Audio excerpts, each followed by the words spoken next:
என் ரவுபனி star எஸ்டிடிஏ தொழிற்சங்கத்துடைய மாநில பொதுச் செயலாளர். கடந்த நவம்பர் மாதம் 21ஆம் தேதி ஒன்றிய பிஜேபி அரசு 2020 கொண்டு வந்த 4 தொகுப்பு சட்டங்களை அது அமல்படுத்த தொடங்கியது. கடந்த காலங்கள் நீண்ட காலமாக எஸ்டிடி தொழிற்சங்கம் இன்ன பிற தொழிற்சங்கங்கள்லாம் இந்த சட்டத்தை திரும்ப பெற வேண்டும், பழைய 44 தொழிலாளர் சட்டங்களை அமல்படுத்த வேண்டும் என்று கோரிக்கை வைத்து கூட அதை செவிமடுக்காமல் மீண்டும் அந்த சட்டத்தை ஏற்றியிருக்கின்றார்கள். இது முழுக்க தொழிலாளர்களை, இந்த தேசத்தில் இருக்கக்கூடிய தொழிலாளர்களை ஒப்பந்த தொழிலாளர்களாக மாற்றுவதற்காக உள்ள திட்டமாகும். கார்ப்பரேட்டை வாழ வைப்பதற்காக இந்த திட்டத்தை அவர்கள் ஏற்படுத்தி இருக்கின்றார்கள்.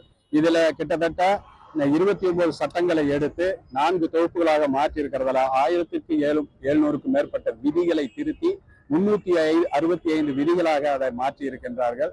இது தொழிலாளர் போராடி பெற்ற அந்த சட்டங்களை எல்லாம் நீர்த்து போக செய்யக்கூடியதாக இருக்கிறது. அதே போன்று தமிழகத்துல ஆட்டோ ஓட்டுநர்களுக்கு கடந்த 13 ஆண்டுகளாக மீட்டர் கட்டணத்தை உயர்த்தி கொடுங்கள் என்று நாங்கள் கோரிக்கை வைத்துக் கொண்டு வருகிறோம். ஆனால் இதுவரை எந்த அரசுகளும் அதை செய்யவில்லை. தமிழக அரசு இந்த முறையாவது நிச்சயமாக இந்த மீட்டர் கட்டணத்தை உயர்த்த வேண்டும். கிலோமீட்டருக்கு 25 ரூபாயும் மினிமம் 60 ரூபாயும் நிர்ணயிக்க வேண்டும் என்று கேட்டுக்கொள்கின்றோம். அதே போல அனுமதி இல்லாத பைக் டாக்ஸி, அதாவது இருசக்கர வாகனத்தில் பயணிகளை அழைத்து செல்வதற்கு சட்டத்தில் எந்தவித அனுமதியும் இல்லை.